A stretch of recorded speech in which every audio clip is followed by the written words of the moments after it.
بسم اللہ الرحمن الرحیم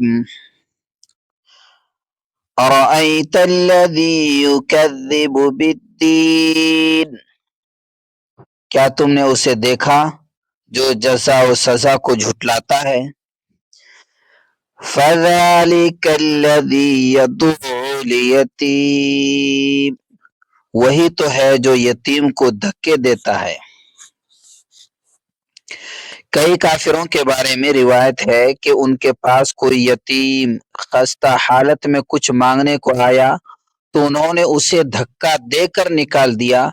یہ عمل ہر ایک کے لیے انتہائی سنگ دلی اور بڑا گناہ ہے، لیکن کافروں کا ذکر فرما کر اشارہ یہ کیا گیا ہے کہ یہ کام اصل میں کافروں ہی کا ہے، کسی مسلمان سے اس کی توقع نہیں کی جا سکتی۔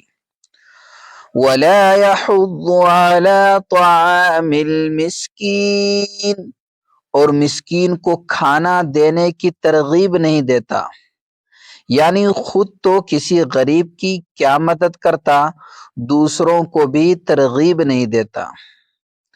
فَوَيْلٌ لِّلْمُصَلِّينَ الَّذِينَ هُمْ عَن صَلَاتِهِمْ سَاهُونَ، پھر بڑی خرابی ہے ان نماز پڑھنے والوں کی جو اپنی نماز سے غفلت برتتے ہیں۔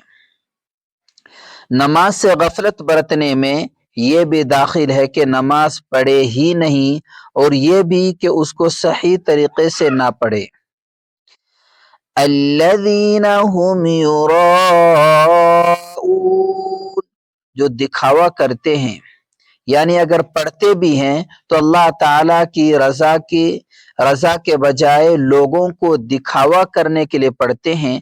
اصل میں تو یہ کام منافقوں کا تھا، اگرچہ مکہ مکرمہ میں جہاں یہ صورت نازل ہوئی منافق موجود نہ ہوں، لیکن چونکہ قرآن کریم عام احکام بیان فرماتا ہے اور آئندہ ایسے منافق پیدا ہونے والے تھے، اس لیے ان گناہوں کا ذکر فرمایا گیا ہے۔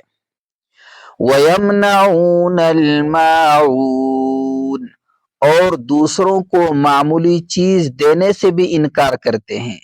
معمولی چیز قرآن کریم کے لفظ معاون کا ترجمہ کیا گیا ہے، اسی لفظ کے نام پر سورت کا نام معاون ہے۔ اصل میں معاون ان برتنے کی معمولی چیزوں کو کہتے ہیں جو عام طور سے پڑوسی ایک دوسرے سے مانگ لیا کرتے ہیں، جیسے برتن وغیرہ۔ پھر ہر قسم کی معمولی چیز کو بھی معاون کہہ دیتے ہیں۔